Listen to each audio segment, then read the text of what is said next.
how to add YouTube to your profile on TikTok mobile. Hello guys, in today's video I'm gonna show you how to add YouTube to your profile on TikTok mobile. First then open TikTok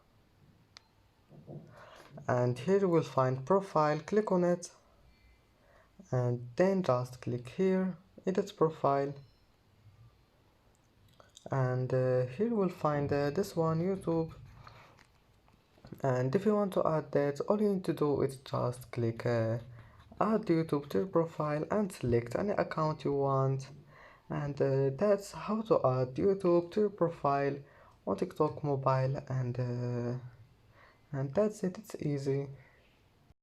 And that's it for today's video. If you like this video, don't forget like and subscribe, and thank you for watching this video until the end, and see you in the next video.